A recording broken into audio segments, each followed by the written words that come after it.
Hi, it's Drew at the Jeep Farm. I wanted to share with you guys these three very different full-size Jeep builds we've done and what the Jeep Farm is capable of doing. This 88 Grand Wagoneer, it has been converted to an LS 4L60E, shackle reversal, full-wheel disc brakes. And then this 77 Cherokee Chief, which obviously we built for four-wheeling. It's got a built 401, fuel injection, 5-speed conversion, Dana 300 lift, bumpers, winch, and so forth. And then this 77 Green Wagoneer, which is kind of pretty much a stock rebuild. This was a refresh that kind of got a little extra work done to it. You know, 2-barrel, 360, 3-speed automatic, very small lift, roughly very stock Wagoneer with a few little details done to it. So we're just going to go over and show you the differences between the three builds and what we're capable of doing or what you're capable of doing with your full-size Jeep and go from there. So this is Keisha's 88 Grand Wagoneer. She's owned this for a bunch of years and it just was your typical, you know, ignored 88 Grand Wagoneer. It hadn't been on the road since 2013, faded paint, you know, weathered interior. You guys have all seen them. So we do all our own paint and body in-house. This is Baltic Blue, roughly a rust-free Wagoneer, but of course a lot of work went into because we stripped it completely down. You know, engine compartment paint. I mean, it is completely torn down, and we do everything in-house. And want to walk you guys around and show you the paint and body, and then we'll move on to the interior. This is Baltic Blue. 90% of our restorations, we strip to raw metal. We have them epoxy coated. We're also doing a baked on epoxy coating on the metal. Primered, block sanded. This is a modern base clear, which these Wagoneers were to start with. Door jammed, engine compartment. Pretty much everything was painted, completely stripped out. A lot of people don't realize that the volume of materials that Grand Wagoneers use because it's a lot of real estate. So there was a lot of work and prep gone into this in order to make it a lot smoother and cleaner than they are from the factory. The only things that we don't do in-house here at the Jeep Farm is the actual engine building, the internals of the engine, although we do all our engine installs, but we don't do our own upholstery. We install the upholstery, but we have an upholstery shop stitch up our seats and interior. So this Grand Wagoneer, these are all stitched by the upholstery shop. Everything's painted to match. The seats were restitched, NOS Grand Wagoneer material, new carpet kit. We actually had the dash pad and the steering wheel stitched in leather. And you can see the custom stereo we put in with a touchscreen, Polk audio speakers, and there is an Alpine sub in the back. You can see the LS converted throttle, accelerator pedal on the floor. So we take a factory pedal and we modify it to work in the Grand Wagoneer. AC is modern. Everything works like it should. The buzzers, the beepers, just an absolute pleasure to drive. Here's the back of the Grand Wagoneer. Just wanted to show you real quick. You know, we have all these fixed and polished. The Alpine sub here, we mounted kind of over in the corner to get it out of the way.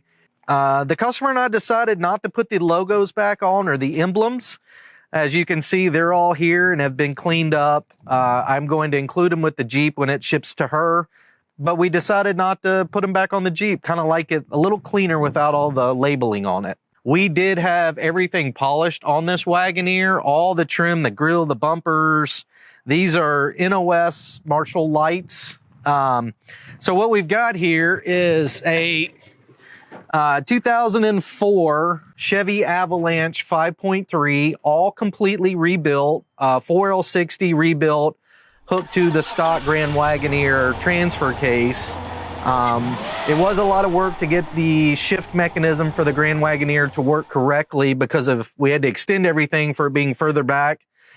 Again, this vehicle is for California, so the headers, this is an Avalanche intake that has the CARB EO number for California. We had to like twist in it, and then we also handmade this and wrinkle coated it to match.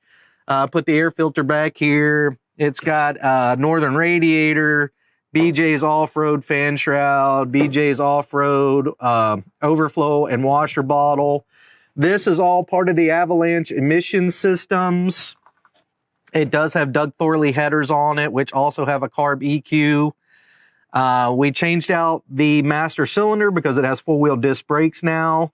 And that's about it for the engine compartment. Just a very strong running Wagoneer. I mean, the LS conversion, some guys badmouth them a little bit because they're Chevy and a Jeep, but I tell you what, bang for the buck, this thing boogies. And having the overdrive on the highway is super nice. I mean, this thing will run down the highway at 80 miles an hour and not even blink. So, you know, some we get AMC motors, some we do LS conversions. I mean, it just depends on what the customer would like. So I hope you guys enjoyed seeing this 88 Grand Wagoneer. It's a great running, driving rig. So we're going to transition over here to the 77 Chief. This belongs to Philip. This Jeep came in and was a legit pile. It was dark green. We painted it back to the original color, had a rod knock 401, had Honda Civic seats in it. Some teenager had hobbled the stereo together for a sound system. He grew up in Chiefs. His dad had a bunch of them. So he is at a place in life that he could afford to have us build him one that he can go out camping, exploring with his father. So I'm going to get into detail on this and show you guys how we built this rig. As I mentioned, this Jeep was really, really rough when it showed up. We have done a substantial amount of work to this. We stripped it down to raw metal, repainted it back to the original tan color, put the Chief graphics back on it. The grill's been polished. Philip wanted something to explore with his father, as he said, to enjoy the last years his father's around, because they grew up in him together. We added, this Jeep actually had a 4-inch lift kit on it when we got it, so we utilized the lift kit, added a shackle reversal. Again, we make those in-house. These bumpers are from BJ's Off-Road. We've got a Bulldog Alpha 9300 winch with a synthetic rope. These are KC LED lights. I put an old school cover on them. I got off eBay because it just fits the Jeep. 35, 12, 50, 15 BFGs. It's got white steel wheels, which Philip really wanted. We will put Jeep center caps on them, modify the wheels with holes so that we can put the factory style Jeep caps on it. The Jeep also has a BJ's Off-Road swing out rear tire carrier, gas can, high lift, and a spare so that he can go explore with his dad. After repainting this back to its original tan, we had the 401 professionally rebuilt, did a mild cam in it. We did oiling upgrades. We got rid of the TH400, converted it to an AX15 5-speed, and got rid of the Quadra-Track and put in a twin-stick Dana 300. It's a really good running, strong 401, tons of torque, sounds awesome with the cam in it.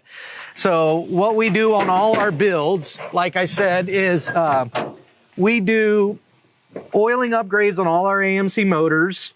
This has a Howell fuel injection. It's got a Davis distributor. It's got upgraded AC with a Sanderson style compressor, new condenser, the whole 9 yards.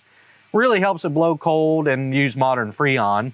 We did a hydraulic clutch conversion. We did a lot of work to this. Long tube headers, MagnaFlow exhaust. It is a rowdy 401. I mean, just second gear is an absolute riot. Fifth gear is great on the highway. It's a great cruiser. You know, the AX15 may not be the strongest transmission in the world, but it's a good solution. Like I said, it's not a rock crawler. This will be mostly a cruising around town, do a lot of exploration, go camping. You know, it may do some obstacles here and there, but we're not building it to be 100% bulletproof. We're trying to find a happy median between drivability and good outdoors. So on the interior of this Jeep, like I said, it had Honda Civic seats. It was a train wreck. So we found an original set of low backs. This was a base model interior. The owner wanted to convert it to a Levi's interior. So we found the buttons, converted it to a Levi interior. The seats are all custom stitched. The door panels are custom stitched. The dash pad is stitched in leather. The steering wheel stitched in leather. It's got an I Did It steering column. Bluetooth retro radio. Again, I like Polk audio. So it's got Polk audio speakers. It's got a sub. We did watertight toggles to control the lights on the bumper and the tailgate window. Again, part of that was because the wiring in this truck was so hacked up. You can see the twin sticks and the 5-speed. I do have a NOS steering wheel horn button that's in better shape sitting in the shop. That's one of the last things we'll put on the Jeep before it ships. Just turned out to be beautiful. I mean, an absolutely beautiful Jeep. And another thing I need to mention is the amount of sound deadener we put in these things. Really gets rid of the kind of beer can sound these things have when you drive or slam doors. So they're solid now. It's just a great Jeep. We put these in, I think these are from the 70s. We actually put a different surround around it. The Polk audio speakers hide behind there.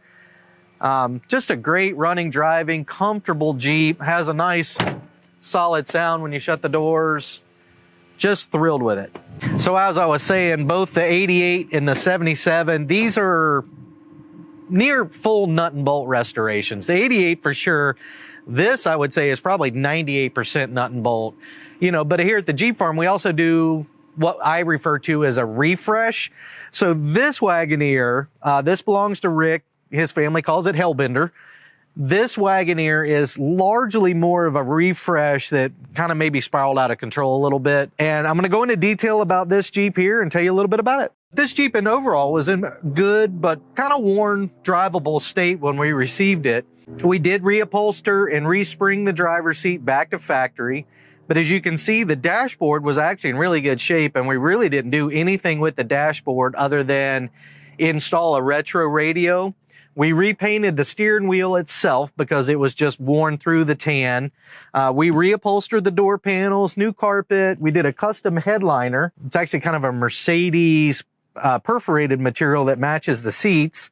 Again, with the stereos, we did hidden Polk audio speakers, and we did basically 90s, 80s, early 90s Grand Wagoneer speaker grills and repainted them to match the interior.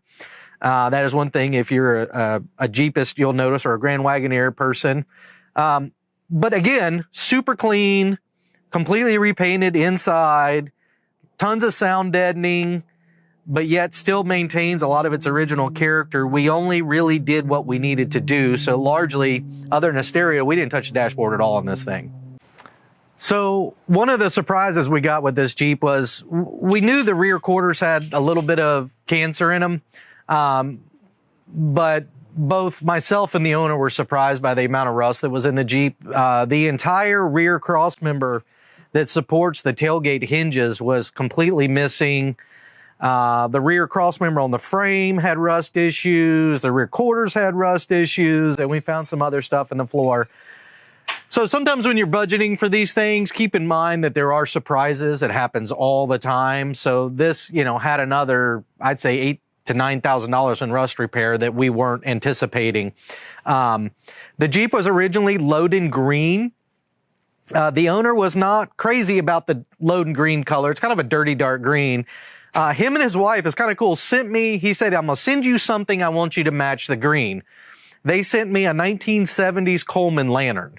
So if you look at it, it's Coleman green, and it just looks perfect. I mean, if this could easily be a 70s AMC color, I mean, it is absolutely perfect. So all paint and body, all metal work done in-house, and just turned out amazing. So I'll show you guys again. This, like I said, was pretty much a refresh. As you can see, we repainted the engine compartment. When we do our paint and body, we do the firewall. We strip the firewall, bottom side of the hood. When we got the Jeep, the owner had just rebuilt the motor, and it still has the blue from the machine shop. We added modern air conditioning to it, just sort of cleaned it up, painted this and this. I mean, you can still see the zip-tied fan shroud. There's not always an endless budget.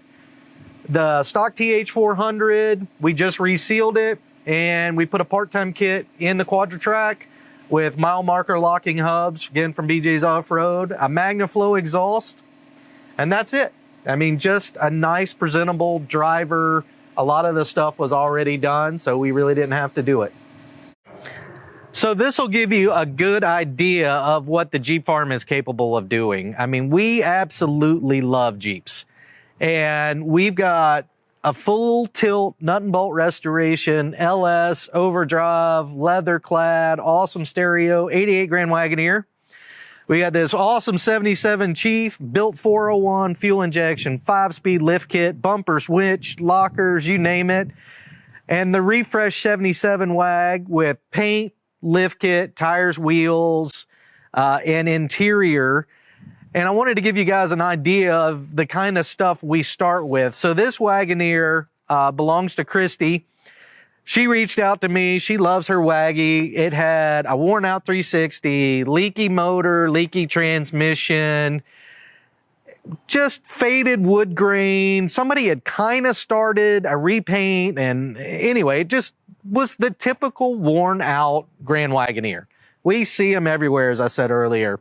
So this is going to get paint and a new motor and rebuilt transmission, which is already done. Wheels are going to be polished and painted and all that. And it's just going to be a great, great rig when it's done. And this gives you an idea of what we're capable of doing here at the Jeep Farm. If you want us to do your Wagoneer, your CJ, your J10, your Willys, just give us a call. We do it all. We love them all. We eat, live, and breathe Jeep at this place. No kidding.